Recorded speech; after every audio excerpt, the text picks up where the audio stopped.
Le secteur de la finance et de la gestion de patrimoine aussi se digitalise, plus rapide, plus efficace, plus dans l'air du temps.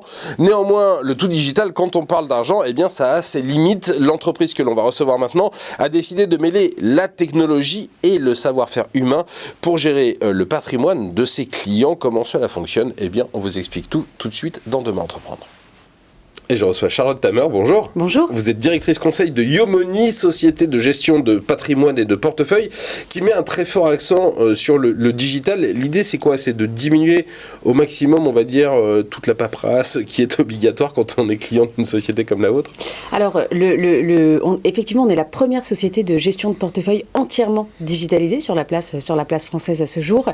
Et l'idée, elle est multiple. Le digital permet de réduire les coûts. Ça, c'est une des premières... je pense, une des premières choses à retenir. Le fait de mettre du digital là où l'humain n'est pas forcément nécessaire permet de réduire les coûts, donc à l'égard des donc investisseurs. Donc, offrir un meilleur rendement aux clients. Voilà. Ouais. Le fait d'être présent sur la toile, d'être présent sur le net permet aussi une plus grande accessibilité par tous. Donc, c'était aussi une volonté de démocratiser l'accès à l'épargne. Et puis, la notion un peu plus technologique qui n'est pas forcément liée à Internet, mais la notion de robot advisor, en fait, nous permet... en fait, la notion de robot advisor, elle est assez questionnée, en fait, par les investisseurs eux-mêmes. Et en fait, la notion de robot advisor, on l'a à deux niveaux. On va l'avoir au moment où l'investisseur choisit son profil de risque, où là, on a un questionnaire d'une vingtaine de questions, où en fait, c'est un algorithme qui va donner objectivement la notion de risque maximum de l'investisseur en fonction de son projet, de ses connaissances, de son appétence au risque. Et puis après, on va l'avoir aussi du côté du mandat de gestion, à proprement parler, c'est-à-dire quand on gère l'argent que les clients nous confient sur les marchés. C'est-à-dire que l'argent, il est totalement géré, à la fois mon profil de risque et à la fois l'argent que je vais placer, il est géré par une intelligence artificielle. Pas totalement, mais en partie oui. En partie oui.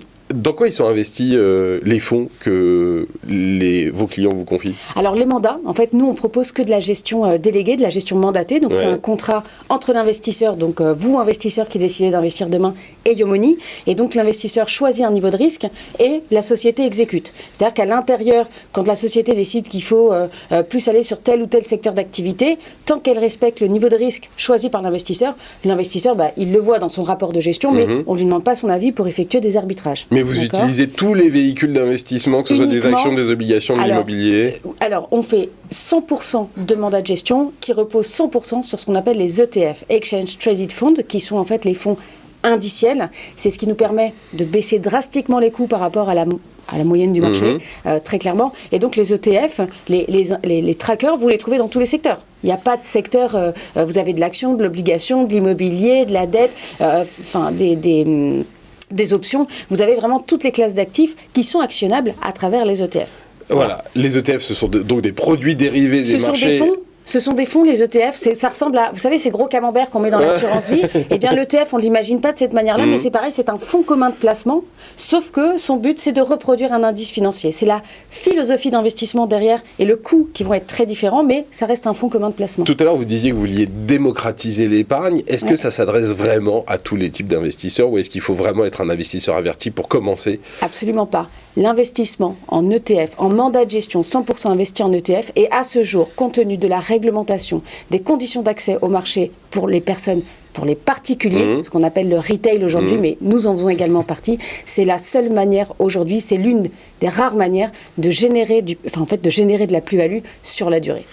Le digital, donc, c'est votre clé d'entrée, mais quand je confie des sommes, parfois j'ai quand même envie d'avoir des conseils personnalisés. À quel niveau se situe l'humain au sein de Yomoni? Au niveau du conseil, absolument. Au niveau de la gestion aussi, mais au niveau du conseil, vous avez besoin de conseils. Vous appelez Yomoni, vous allez tomber sur les coachs financiers, notre service client, qui est disponible tous les jours de 9h à 20h et le samedi après-midi, ce qui est pratique parce que parfois on n'a pas toujours le temps de s'occuper de son patrimoine la semaine. Vous allez tomber sur des coachs financiers en fonction de la nature de votre question. Soit le coach va directement pouvoir vous répondre, soit il va qualifier un besoin un peu plus important. Donc clairement, c'est lié à une somme globale à investir. Plus les sommes sont importantes, plus souvent il y a des interactions fiscales, juridiques, patrimoniales un peu plus lourdes. Et là, on va passer à ce qu'on appelle la partie conseil, la gestion dédiée. Et là, vous êtes avec des experts patrimoniaux qui vont vous accompagner sur la globalité de votre projet. Pour terminer, c'est quoi le profil de vos clients ? On a deux types de profils. Ouais. On a les primo, même si c'est très large, mais on a les primos investisseurs qui généralement viennent trentaine d'années, qui viennent d'acheter la résidence principale et qui commencent à investir, non pas à épargner, mais à investir, c'est-à-dire à prendre du risque sur les marchés financiers.